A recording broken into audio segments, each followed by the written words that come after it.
বাংলাদেশে আর কোনো রাজনৈতিক সংগঠন কি রাজনৈতিক সংগঠন হইতে পারে? ধরেন বিএনপি, ধরেন জামায়াত, ধরেন বামপন্থী দলগুলা, তারা আপনি যে কারণে আওয়ামী লীগকে একটি রাজনৈতিক সংগঠন মনে করেন না, সেই কারণে বাংলাদেশে আর কোনো রাজনৈতিক সংগঠন কি রাজনৈতিক সংগঠন হইতে পারে? ধরেন বিএনপি, ধরেন জামায়াত, ধরেন বামপন্থী দলগুলা, তারা ঠিক আছে, তারা রাজনৈতিক সংগঠন হতে পারবে, তারা রাজনৈতিক সংগঠন হিসেবে বিবেচিত হবে, মানে আপনি যদি ওই ফর্মুলাতে ফেলেন আর কি। ইন্টারেস্টিং, খুবই গুড কোশ্চেন। এই মুহূর্তে আমরা জনাব রেজাউল করিম রনির সঙ্গেই কাছেই আসতে চাই। জনাব রেজাউল করিম রনি, 5 আগস্টের পরে তো আওয়ামী লীগ পালিয়ে আছে, মানে আওয়ামী লীগের সভানেত্রী পালিয়ে গেছেন, কাউকে কোনো কিছু না বলে হঠাৎ করে তিনি পালিয়ে গেছেন। সেই পালিয়ে যাওয়াটাও আসলে তিনি নানা ধরনের বয়ান আমরা নানা জায়গা থেকে শুনছি যে তিনি আসলে বাধ্য হয়ে পালিয়ে গেছেন, তিনি পালিয়ে যান নাই, তাকে তাকে তাড়িয়ে দেওয়া হয়েছে, ইত্যাদি ইত্যাদি ইত্যাদি। কিন্তু ফ্যাক্ট রিমেন্স, আওয়ামী লীগ বাংলাদেশ থেকে পালিয়ে গেছে, শেখ হাসিনার নেতৃত্বেই পালিয়ে গেছে। এখন তাদের প্রধান কার্যালয় পরিত্যক্ত, দেশের মাটিতে প্রকাশও তাদের কোনো রাজনীতি নেই। এমন অবস্থায় এই যে ধানমন্ডি 32 নম্বরের বাড়ি, বঙ্গবন্ধু শেখ মুজিবুর রহমানের বাড়ি ঘোষণা দিয়ে ভাঙা, আগুন ভাঙচুর, এর তাৎপর্য কি? মানে এর এই ভাঙাভাঙি, ধুলিস্যাৎ করা, আগুন দেওয়া ঠিক আছে কিনা আপনার কাছে একটু আমরা শুনতে চাই। ধন্যবাদ খালিদ ভাই আমাকে ডাকার জন্য, এবং যে যেখান থেকে আমার কথা শুনছেন সবাইকে আমার সালাম এবং শুভেচ্ছা এবং আমার কৃতজ্ঞতা জানবেন। দেখেন, বাংলাদেশে আপনার আওয়ামী লীগকে আমরা কিভাবে চিন্তা করতাম, আওয়ামী লীগকে আমরা একটা রাজনৈতিক সংগঠন মনে করতাম। এটা ছিল আমাদের ফার্স্ট মিস্টেক। এটা কোনো রাজনৈতিক সংগঠন না। কারণ হলো এটা একটা ফ্যাসিবাদ, এটা দুই আমল মিলেই। হ্যাঁ, শেখ মুজিব 71 আগে তার ভূমিকা এটা ইতিহাস নির্ধারণ করবে, কিন্তু 71-এর পরে শেখ মুজিবের হাতে প্রথম বিচার বহির্ভূত হত্যাকাণ্ড শুরু, এবং আপনার মানে রাষ্ট্রীয় স্বৈরতন্ত্র যেটাকে বলেন, স্বৈরতন্ত্রের জনক সে তাকে বলতে পারেন আপনারা। তারপরে সেই আপনার ধারার একটা চূড়ান্ত পরিণতি আমরা দেখলাম শেখ হাসিনার হাতে। তো সেই চূড়ান্ত পরিণতি আপনার এমনটাই হইল, এমন একটা তুঙ্গে যায় অবস্থান করলো যে তাকে ছাত্র জনতার অভ্যুত্থানের মধ্য দিয়ে পালিয়ে যেতে হলো। তার মানে দেখা গেল দুই আমল মিলে এটা একটা এমন ফ্যাসিবাদ। ফলে ফ্যাসিবাদ আমরা জানি ক্লাসিক্যালি, থিওরিটিক্যালি, যে ফ্যাসিবাদের কোনো রাজনীতি থাকে না, থাকে একটা দানবীয় সংগঠন, এবং সেই সংগঠনটাকে পরিচালিত করে একদল অলিগার্ক। হ্যাঁ, যারা টিকায় রাখে, এইটাই হলো ফ্যাসিবাদ, এবং সেটা বেস করে প্রধানত মিথ্যার উপরে। যেখানে দরকার নেই সেখানেও সে মিথ্যা কথা বলে, কারণ সত্য কথা বললে তারা রাজনীতি থাকে না। তো এরকম একটা জিনিস, যেটা ফ্যাসিবাদের থাকে হলো একটা দানবীয় সংগঠন, থাকে না কোনো রাজনীতি, সেরকম একটা সংগঠনকে রাজনৈতিক সংগঠন আমরা মনে করতাম। এটা ছিল আমাদের একটা প্রধান মিস্টেক। এখন ডিরেক্ট আপনার প্রশ্নে যদি আসি, তাহলে দেখেন, হ্যাঁ, 5 তারিখেই তো আপনার এটা মাটির সাথে মিশে যাওয়ার কথা ছিল, এত দেরিতে কেন? এই প্রশ্ন কিন্তু কেউ কেউ তুলছে। হ্যাঁ, মাটির সাথে মিশে যাওয়া, তারপরে হলো এদেরকে আপনার ধরেন যে চীনের দুঃখ হোয়াংহো নদী, বাংলাদেশের দুঃখ গোপালগঞ্জ, হ্যাঁ সেটাও আমরা জানি। তো কিন্তু এতদিন পরে কেন? এতদিন পরে কারণ হলো এটা তো স্পার্ক বাড়িতে উস্কায় দিচ্ছে শেখ হাসিনা। ভারতে বসে আপনি ধরেন, হ্যাঁ, বিভিন্ন গ্রুপে এবং এমন সমস্ত লাইভে সে আসে, এক পর্নোগ্রাফারের লাইভে সে আইসার আগে কথা বলছে। হ্যাঁ, বাই দ্য ওয়ে আমি শেখ হাসিনার কোনো কথাবার্তা শুনি না, কারণ বাংলাদেশের রাজনীতিতে আপনার আওয়ামী লীগ শেখ হাসিনা নিয়ে যদি কথা বলতে হয়, এর চেয়ে দুঃখজনক আর হয় না। এটা পুরোটাই সময়ের অপচয়, কারণ আমরা রক্তের বিনিময়ে একটা পোস্ট আওয়ামী অবস্থার মধ্যে পৌঁছাইছি, এবং আমাদের রাজনীতি বিকশিত হবে a country without Awami League. এখানে যখন আমরা পৌঁছাইতে পারবো, তখন আমরা বিকাশ শুরু হবে। তো এখনো পর্যন্ত যদি আমরা 32, হ্যাঁ, 71-এর চেতনা, আওয়ামী লীগ, মুক্তিযুদ্ধ, এগুলোর মধ্যে আটকাই থাকি, তাহলে আমার রাজনীতির বিকাশটা হবে কখন? এইটা আপনার এবং সরকারের পক্ষ থেকে কি বলা হচ্ছে, যে এটা 32 নম্বরে যে হামলাটা, এটা হলো শেখ হাসিনার যে উস্কানিমূলক কর্মকাণ্ড, ভারতে বসে তার বিক্ষুব্ধ জনতা, হ্যাঁ, এটা তাদের রাগের বহিঃপ্রকাশ আকারে করছে। আমি মনে করি শুধু রাগের বহিঃপ্রকাশ না, সেটা হলো আওয়ামী ফ্যাসিবাদের রাজনীতির পুরা মডেল। এইটা বাংলাদেশের আর মানুষ দেখতে চায় না, মানুষ আর যে চায় না তার একটা ধরেন সিম্বল এটা। এবং এটা আমি তো মনে করি শুধু মাটির সাথে ঘুরাই দেওয়া, এইটা, হ্যাঁ, হিংসা, বহিঃপ্রকাশ, ক্রোধ, রাগের প্রকাশ, এটা একটা হইতে পারে, কিন্তু এটা না। আপনাকে গোটা সমাজের যে আওয়ামীকরণ, সমাজের যে আপনার চারোদিকে যে আওয়ামী লীগ, মানে আওয়ামী লীগের আমলে আমরা কি দেখছি, সবাই আওয়ামী লীগ আবার কেউ আওয়ামী লীগ না। হ্যাঁ, এই জায়গা থেকে আপনাকে মুক্ত হইতে হবে। বাড়ি ভাঙ্গা, গোটায় দেওয়া, এগুলো তো সিম্বলিক, এগুলি বড় ইস্যু না। বড় ইস্যু হলো আওয়ামী লীগ যে একটা নফসানিয়াত আকারে আপনার বাংলাদেশের রাজনীতি, মানুষ এবং ফ্যাসিবাদের যে সামাজিকরণ হয়েছে, বিশেষ করে শাহবাগের পরে, এটা তো আসলে একটা কাল্ট আকারে মানুষের চরিত্রের মধ্যে ঢুকে গেছে।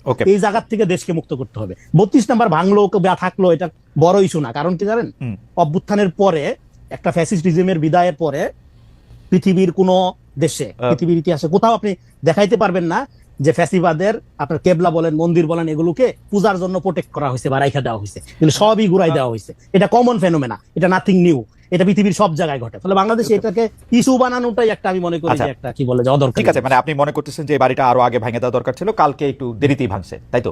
জি। জি। ওকে, তো সেইটার কারণ হিসেবে আপনি বলতেছেন যে আওয়ামী লীগকে আপনি রাজনৈতিক সংগঠন বলতে নারাজ। আপনি অনেকগুলি প্রশ্নের যদি একটু ছোট ছোট করে জবাব দেন, কারণ হচ্ছে যে আওয়ামী লীগকে আপনি আগাগোড়াই একটা ফেসিবাদী ভাবাদর্শের একটা ফেসিবাদী একটা জায়গা আপনি মনে করেন।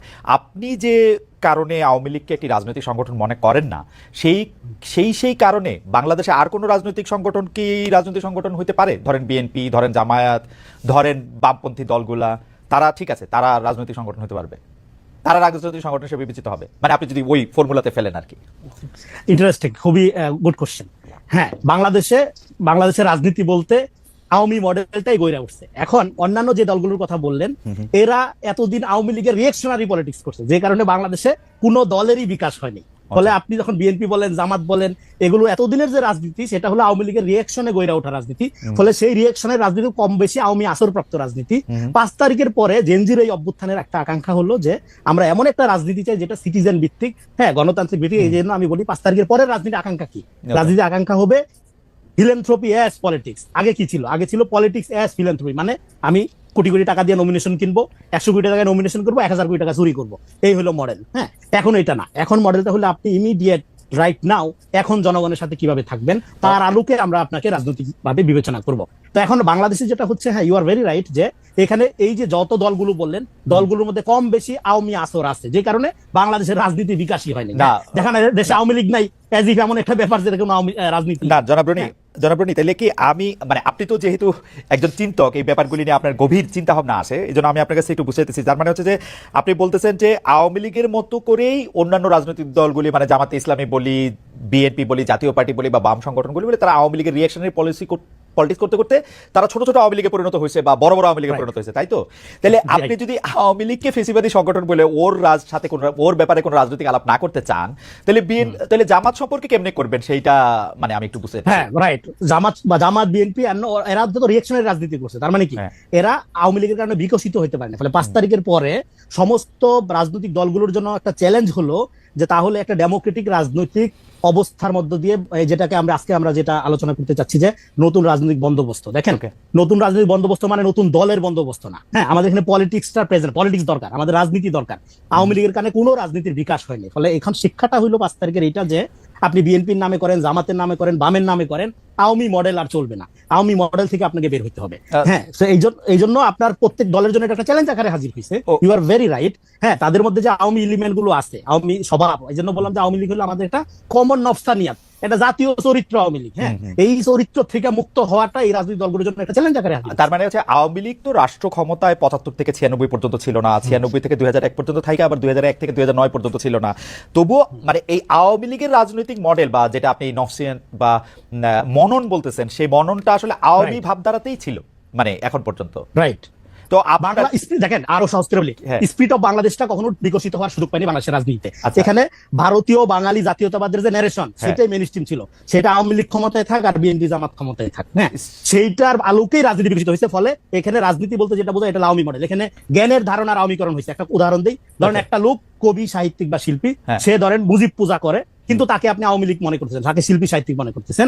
আবার একটা লোক ধরেন যে জিয়া বা অন্য নেতাকে যদি ধরেন সে তার আইকন বা সিম্বল মনে করে, তাহলে তাকে আপনি মেইনস্ট্রিম মনে করতেছেন না, আমলে নিচ্ছেন না। হ্যাঁ, সে তৃতীয় ক্যাটাগরি হয়ে যাচ্ছে। ফলে এই যে একটা আওয়ামীময় আপনার কালচারাল ইন্ডাস্ট্রি বলেন, রাজনৈতিক চিন্তা এবং গণতন্ত্রের ধারণার আওয়ামীকরণ হয়েছে, তার আলোকে দেখা গেছে বিকল্প কেউ নাই, ইয়া নাই। ফলে আমি এই জন্যই বলতেছি যে আমরা বাংলাদেশে রাজনীতিটা বিকশিত হওয়ার সুযোগ পাইনি। না রনি, আমার মনে হয় যে আপনি খুবই ইন্টারেস্টিং একটা জায়গায় কথা বলতেছেন। কারণ হচ্ছে যে আমরা কিন্তু 80 থেকে 90 দশকে, যখন বিশেষ করে হোসেন মোহাম্মদ এরশাদ সাহেব ক্ষমতায় ছিলেন, তখন কিন্তু আপনি যে এই যে শিল্প সাহিত্যিকরণের যে এক ধরনের আওয়ামীকরণ বা বিএনপিকরণ, সেইটা কিন্তু এরশাদ সাহেবের ক্ষেত্রে আমরা পুরোপুরি অনেক বেশি পরিমাণে দেখছি। 75 থেকে 96 পর্যন্ত কিন্তু আমরা আবার আরেক রকম দেখছি, মানে যদি আমরা মোটা দাগের মধ্যে বলি। তো এই সবটা দায় হচ্ছে যে আপনি মনে করতেছেন যে বাংলাদেশের পলিটিক্স যে একটা চেহারা পাইছে, সেই চেহারাটা আসলে আওয়ামী লীগেরই ছাঁচ করা একটা চেহারা, তাই তো? রাইট। এই চেহারাটা তৈরি করতে হইলো এখানকার বামপন্থী যে পলিটিক্স, আপনারা সেটাকে বলে যে আমি যদি নন পলিটিক্যাল বামপন্থা, কালচারাল বামপন্থার সাথে আওয়ামী লীগের যে লিঙ্ক, তার আলোকে এটা তৈরি হয়েছে, যে কারণে এটা বিকশিত হয় নাই। এখানে স্পিরিট অফ বাংলাদেশটা আপনার আবিষ্কারই করা হয়নি। 5 তারিখের পর এটা আমাদের টাস্ক হবে, দায়িত্ব হবে স্পিরিট অফ বাংলাদেশটাকে ইনভেন্ট করা। আপনার কাছে কি কখনো মনে হয় যে এই যে এইরকমটা হয়েছে, এটা কোনো না কোনো স্টেজে বাংলাদেশের মানুষ এরকম চাইছিল, না এরকম কখনো মনে হয় না? বাংলাদেশের মানুষ, দেখেন, বাংলাদেশের মানুষ বলতে আপনি কাদেরকে বলতেছেন? বাংলাদেশে তো অনেক ধরনের, অনেক শ্রেণীর, অনেক পেশার মানুষ আছে। কে চাইছিল? এখানে মেইনস্ট্রিম বলতে জি। না, বাংলাদেশের মানুষ এটা চায় না। বাংলাদেশের মেজরিটি মানুষের এগেনিস্টে এই যে ধারাটা, এই যে আমি যেটাকে শাহবাগী বা বাঙালি ওটার বাঙালি জাতীয়তাবাদী বয়ানের ডোমিনেন্সি যেটাকে বলতেছি, এটা 5%। ধরেন ডেইলি স্টার, প্রথম আলো যে ন্যারেশন এখানে ধরেন মেইন স্ট্রিমিং করছে, মূল ধারা বলতে যেটা, এটা তো মাইনরিটি। কিন্তু কালচারালি যেহেতু তারা এস্টাবলিশ, যেহেতু তারাই প্রতিষ্ঠানের মালিক, যেহেতু তাদের সাথে ক্ষমতার সম্পর্কটা আওয়ামী লীগ বিএনপি যখনই থাকতো তাদেরকে আমলে নিয়ে চলতো, তাদের সাথে ডিপ স্টেট কম্প্রোমাইজে বাধ্য হইতো, ফলে এই মাইনরিটি 5% 6%-এর লোকটাই এবং এই মিডল ক্লাস বা আপার মিডল ক্লাসটাই বৃহত্তর বাঙালি মুসলিম জনগোষ্ঠীর এগেনিস্টে রাজনীতি করে গেছে। আচ্ছা। এটার পিক ছিল, এটার পিকে উঠছিল ওয়ার এন্ড টেররের সময়, এবং এই ধারাটা at the same time Islamophobic ধারা, ইসলাম বিদ্বেষী ধারা আকারে মূল ধারা হিসেবে বাংলাদেশে বিকশিত হয়েছে। ওকে।